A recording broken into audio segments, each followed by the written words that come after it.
Un orco encontró a un bebé humano en la puerta 18 años después. Ese bebé se convirtió en un puente entre mundos. No llores, pequeño, no te dejaré aquí. El bulto en el escalón de piedra era tan pequeño que casi no lo vio. Un bebé humano, con la cara roja y temblando bajo la lluvia helada, envuelto en una tela demasiado fina para la tormenta que había arrasado la aldea entera. Ninguna luz brillaba en ninguna ventana. Ningún paso rompía el barro. Quienquiera que hubiera dejado a este niño allí ya había desaparecido en la oscuridad. Era una criatura de casi 2 metros de músculo cicatrizado y armadura forjada por el clan. La hija de un jefe de guerra cruzando tierras humanas por asuntos que ningún anciano había autorizado. No tenía motivos para detenerse. Se detuvo.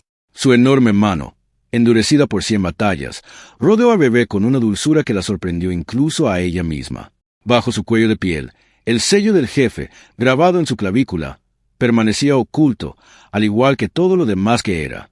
No sabía entonces que esta diminuta criatura temblorosa un día se interpondría entre 2 mundos y sería la única razón por la que ambos sobrevivieran. Estamos a solo unos pocos suscriptores de los 1000. Si historias como esta te conmueven, presione el botón de suscripción ahora mismo. Cada suscriptor nos dice que sigamos adelante. Lleguemos a los 1000 juntos. La aldea de Drevol se encontraba en el límite del territorio orco como un hombre parado al borde de un acantilado, consciente de peligro, incapaz de dar un paso atrás, reacio a caer. Los humanos la habían construido allí hace 2 generaciones, una mezcla de terquedad y esperanza desesperada de que la frontera pudiera ser un lugar de comercio en lugar de derramamiento de sangre. La mayoría de las noches esa esperanza se mantuvo. La mayoría de las noches las antorchas en la plaza de mercado ardían pacíficamente y la frontera permanecía en silencio. Esa noche no era la mayoría de las noches. Sarkar había pasado por Drevol por orden de su padre de no comerciar, no amenazar, sino llevar un mensaje sellado a un magistrado humano que había solicitado conversaciones tranquilas sobre los derechos de pastoreo a lo largo de la cresta sur. Su padre, el jefe de guerra Gat del clan Ketra, no era un hombre que creyera en conversaciones discretas, pero sí creía en el juicio de su hija, razón por la cual la envió en lugar de ir él mismo. Había cumplido su tarea. El mensaje fue entregado. Say Marchba. Entonces la niña emitió un sonido. No fue exactamente un llanto, sino más bien un jadeo desesperado. El sonido que emite un ser vivo cuando casi se rinde, pero no del todo. Sarkar lo oyó a 6 metros de distancia a través de la lluvia y el viento. Sus oídos orcos captaban lo que ningún humano en aquella aldea cerrada se molestaba en escuchar. Cruzó el barro en 4 largas zancadas y se agachó frente al umbral, bajando su enorme cuerpo a la altura del bulto. La niña la miró con ojos desenfocados, ojos humanos de un gris azulado a la luz de la linterna, con las pestañas ya húmedas y el pequeño pecho vibrando con cada respiración superficial. Miró la puerta, sin luz, sin movimiento. Miró las casas vecinas, iguales. Se sentó allí bajo la lluvia un largo rato, la lluvia golpeando su armadura, el débil gemido del niño filtrándose entre el ruido. Cada pensamiento práctico que poseía le decía que se marchara. Era la hija del jefe de guerra. Tenía un clan a que regresar, una frontera que cruzar antes del amanecer. 3 obligaciones se acumulaban sobre sus hombros. Los asentamientos humanos tenían parteras y curanderos. Los problemas humanos eran problemas humanos. De todos modos, recogió al niño. Lo arropó dentro de su capa de piel contra su pecho, donde el calor de su cuerpo era considerable. Sintió que se sobresaltaba y luego se calmaba. Sintió como el frenético latido de su corazón se ralentizaba ligeramente contra su clavícula. Se levantó lentamente, con una enorme mano extendida sobre su espalda, y salió de Drevol por donde había entrado, sola a la oscuridad sin previo aviso. No se detuvo a llamar a ninguna puerta. Había llamado a la única puerta que importaba, en cierto modo, aquella donde lo habían dejado. Nadie había abierto. Eso le decía todo lo que necesitaba saber sobre el tipo de ayuda disponible. Lo cargó 20 metros bajo la lluvia hasta el límite del territorio de Kate antes de acampar. Encendió una fogata con una mano mientras lo envolvía en su capa con la otra. Encontró agua hervida en un arroyo claro y se la ofreció en la punta de su dedo meñique, pues no tenía nada más. Tenía hambre, una hambre desesperada, lastimosamente. Llevaba carne seca en su mochila, demasiado dura para un bebé, y nada más. Se sentó con él el resto de la noche, dándole de beber con la punta del dedo, observando cómo su color mejoraba poco a poco, escuchando su respiración, que se estabilizaba lentamente desde ese terrible jadeo, hasta algo más tranquilo y estable. Para cuando el amanecer comenzó a oscurecer el cielo, había caído en un sueño auténtico, no en el estupor medio muerto de un niño en peligro, sino en un sueño real, el que significa que el cuerpo lucha y gana. Soraka lo miró largo rato. No lo había planeado. Tenía 26 años, no tenía vínculos, un padre con opiniones firmes sobre su futuro y un clan con opiniones firmes sobre todo. Tenía 3 hermanos mayores que jamás habían hecho nada inesperado en sus vidas. Tenía responsabilidades, expectativas y un futuro ya trazado a grandes rasgos por personas que la amaban y, por lo tanto, creían comprender lo que era mejor para ella. Miró al bebé dormido. Lo llevó a casa. La fortaleza Kate estaba construida sobre los huesos de las vastas montañas grises, no tallada exactamente en la piedra, sino que había crecido junto a ella durante más de 400 años, una acumulación viviente de madera, roca, hierro e ingenio orco que se extendía por 3 crestas y descendía hasta un valle protegido donde el ganado del clan pastaba todo el año. En verano, era magnífica. En el gris y húmedo final del otoño, era simplemente sólida y duradera, lo cual era una belleza propia. Soraka cruzó las puertas exteriores a media mañana y el portero, un veterano guerrero llamado Brea, que la conocía desde que aprendió a caminar, contempló el bulto en sus brazos con una expresión que sugería que su cerebro simplemente se había negado a procesar la información. Le contó, con la brevedad que le era natural, que había encontrado a un bebé humano abandonado en Drevold y lo había traído a casa porque la alternativa era dejarlo morir bajo la lluvia. Lo dijo como si fuera una simple cuestión de lógica práctica, porque para ella lo era. Brea abrió la boca, la cerró, la volvió a abrir, dijo algo sobre el jefe de guerra. Sí, dijo, hablaría con su padre. Habló con su padre. Gate los Cátaras era un orco enorme de 63 años, con un rostro que parecía tallado en piedra por alguien que había decidido que la piedra era demasiado blanda. Había librado 40 batallas, sobrevivido a 2 esposas, creado 4 hijos y negociado 17. Tratados con asentamientos humanos a lo largo de la frontera. No era un hombre que se sorprendiera fácilmente. Miró con atención al bebé que su hija había dejado en la mesa de consejo sobre una manta doblada, porque la mesa en sí era de piedra fría, y no dijo nada durante un largo rato. Soraka se paró frente a él y le explicó lo que había encontrado, lo que había hecho y lo que pretendía hacer a continuación. Quedarse con la niña. La sala de consejo albergaba a otros 6 ancianos. Todos tenían algo que decir. Los escuchó con la paciencia de quien ya ha tomado una decisión y simplemente espera que los demás terminen de hablar. Su padre observó a la niña sobre la mesa. La niña, que se había despertado durante el recorrido por la fortaleza y ahora contemplaba el techo de piedra tallada con ojos abiertos e interesados, aparentemente fascinada por las tallas de antiguas batallas.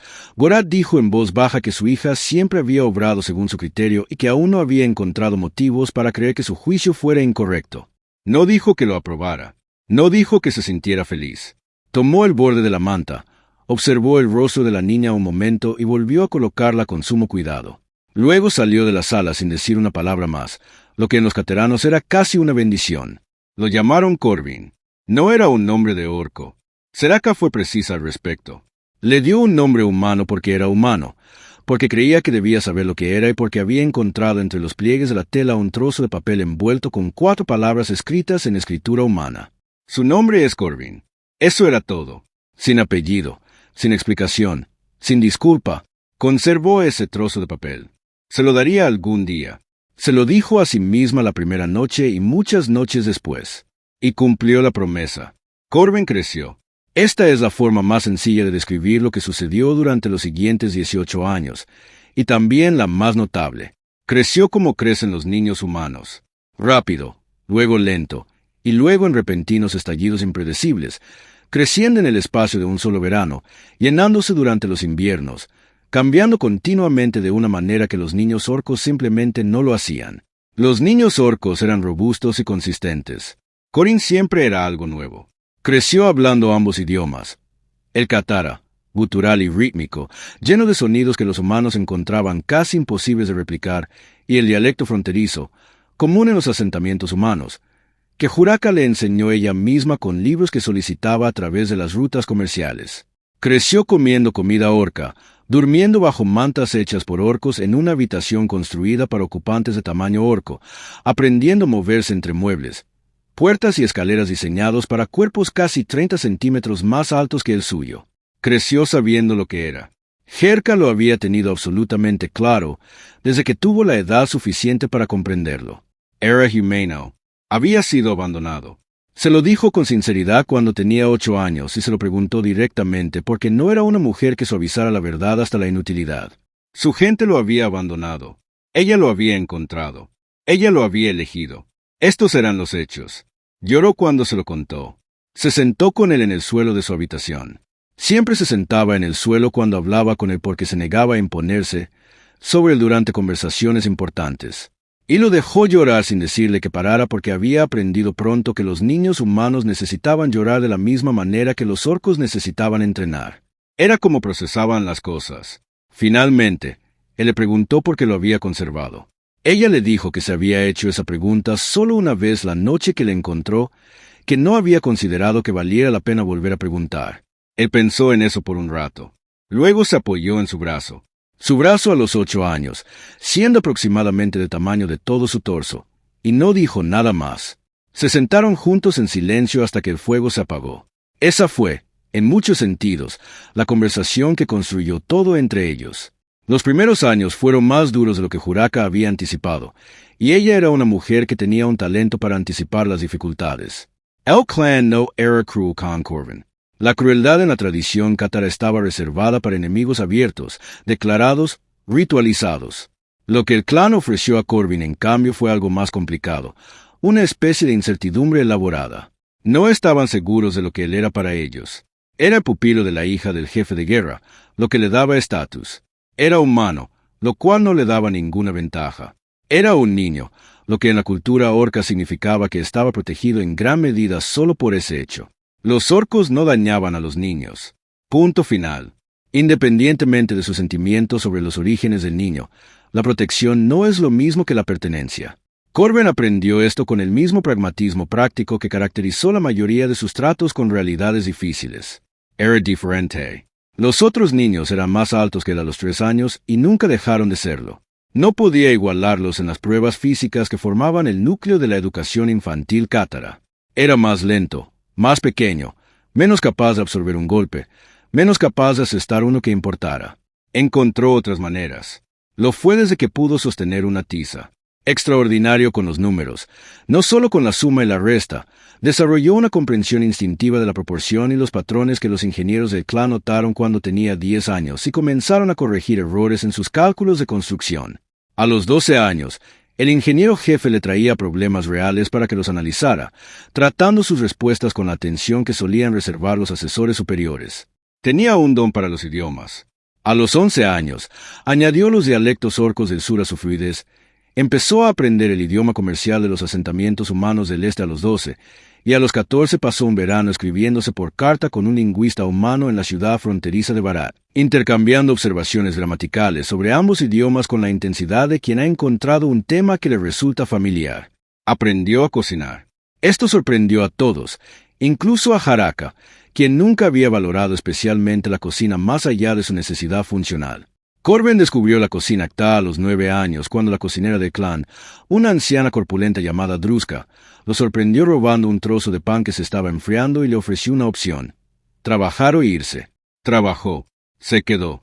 A los 13, era el asistente de mayor confianza de Daske, con una habilidad especial para adaptar las recetas humanas a los paladares orcos y viceversa. Una forma profundamente práctica de traducción cultural que le granjeó más genuina buena voluntad en el clan que cualquier otra cosa que hiciera.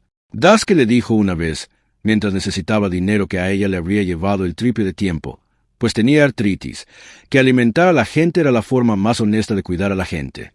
Se podía mentir con palabras. Se podía mentir con regalos. No se podía mentir con una comida que uno mismo había preparado y ofrecido con las manos abiertas. Nunca lo olvidó. Saraka lo vio transformarse en sí mismo con algo que no era exactamente orgullo, porque el orgullo implicaba que ella había hecho algo para crearlo, y era lo suficientemente honesta como para saber que, en general, no se había interpuesto en su camino. Lo que sentía se acercaba más al asombro. Había recogido una criatura pequeña, helada e indefensa, y la había mantenido con vida, y la criatura se había convertido en una persona con una gravedad específica propia. También estaba aterrorizada por él. Sabía lo que el mundo humano haría con un chico que olía a fortaleza orca y hablaba su idioma con acento cátaro. Había visto suficientes asentamientos humanos para saber que el miedo era su respuesta predeterminada ante cualquier cosa que no entendieran. Y Corbin, un humano que había crecido entre orcos, que se movía como ellos, que pensaba en sus patrones, que usaba sus honoríficos y su silencio, su contacto visual directo sería incomprensible para la mayoría de ellos. Ella le dijo esto cuando tenía 15 años y anunció que quería visitar Drevald. No lo prohibió. Prohibir cosas no era su método. Le dijo lo que encontraría, lo describió con la precisión que le daba a todo, le dio la información que necesitaba para tomar una decisión real. Luego esperó. Lo pensó durante 2 días y fue de todos modos. Regresó 4 días después con un labio partido, un pómulo magullado y una expresión tranquila que era puramente cátara en origen. La cara que ponías cuando algo te había hecho daño y habías decidido no dejar que cambiara tu curso. Le contó que algunos habitantes de Dreb le tenían miedo, que otros sentían curiosidad, que algunos se habían mostrado abiertamente hostiles, reconociendo por su acento y sus modales que provenía de orcos, que una anciana que regentaba una panadería cerca de la plaza de mercado lo había sentado, lo había observado largo rato, le había dado una taza de té y un panecillo dulce, y le había preguntado por su vida con lo que parecía un interés genuino. Dijo que una persona en una aldea de 300 habitantes no era un mal comienzo. Juraka lo miró un buen rato. Entonces hizo algo que rara vez hacía. Extendió la mano y la colocó brevemente sobre su cabeza. Tenía 15 años y ahora era casi tan alto como su hombro. El gesto fue un poco incómodo por esa razón. Él le sonrió, una expresión puramente humana, una que ella nunca había logrado, pero que había llegado a reconocer como una forma de calor. Ella le dijo que se pusiera un paño frío en el labio. Él dijo que sabía que estaba bien y que gracias. La identidad de su padre salió a la luz cuando Corbin tenía 16 años, y llegó de la forma más mundana posible. Un nuevo representante comercial llegó de la ciudad fronteriza de Verad. Un diplomático humano llamado Aldren Mast, de rostro afilado y atento, con la cuidadosa cortesía de alguien acostumbrado a navegar situaciones peligrosas. Venía a renegociar el Tratado de Derechos de Pastoreo que Jeraka había sido enviado a discutir por primera vez hacía tantos años. Era profesional y cortés, y le dijo todo lo que debía al jefe de guerra Gad. Entonces vio a Corbin en la sala del consejo. Corbin, que a sus 16 años ahora asistía a las sesiones del consejo de su abuelo como traductor, porque nadie en la fortaleza cátara dominaba mejor ambos idiomas. Y se quedó completamente inmóvil. Dijo con una voz que había perdido todo su brillo diplomático, los ojos de ese chico. No dijo nada más durante un largo rato. Luego preguntó en voz baja si podía hablar en privado con la hija del jefe de guerra. Suraka se reunió con él esa noche. Le contó lo que sabía, que hacía 16 años, una joven pareja humana había recorrido el camino fronterizo, un lingüista y su esposa, ambos eruditos que habían pasado años estudiando la cultura orca con el objetivo de construir un puente diplomático formal entre los asentamientos y los clanes. Se vieron envueltos en los disturbios que estallaron tras el colapso del Tratado de Drevod. La esposa murió. El esposo sobrevivió, pero perdió la cabeza por un tiempo. Dolor, conmoción, culpa. Nadie estaba seguro de la combinación exacta. Antes de desaparecer en el destino que le aguardaba, dejó a su hijo pequeño en una puerta de Drevod con solo su nombre escrito en un trozo de papel. Creyó que los humanos lo encontrarían. No imaginó otra posibilidad. Más le mostró un retrato en miniatura, de esos que los diplomáticos llevaban como identificación formal. El hombre tenía ojos azul grisáceo. Corbin tenía ojos azul grisáceo. Suraka reflexionó sobre esta información durante un largo rato después de que Más se fuera. Luego fue a buscar a Corbin. Le entregó el trozo de papel que había guardado durante 16 años. Lo observó leer las 4 palabras. Lo observó dándole vueltas buscando más. Lo observó comprender que no había más. Entonces ella le contó todo lo que Más le había dicho, simple y llanamente, porque esa era la única forma en que ella sabía contar algo. Él se sentó con ello como se sentaba con cosas difíciles, dándole vueltas en silencio, observando todos sus ángulos. Su padre había sido un constructor de puentes a su manera, un hombre que había pasado su vida intentando que los dos mundos se entendieran, un hombre que había fracasado al final y se había derrumbado bajo el fracaso. Corbin dijo finalmente que suponía que eso explicaba algunas cosas. Le preguntó si siempre lo había sabido. Ella le dijo que no había sabido nada. El trozo de papel era todo lo que había tenido. La miró durante un largo momento con esos ojos azul grisáceo que aparentemente ahora eran famosos, o lo suficientemente famosos como para que un diplomático los reconociera al otro lado de una sala de consejo. Le dijo que eso no cambiaba nada. Ella seguía siendo su madre. Cualquier otra cosa que fuera verdad, eso era verdad.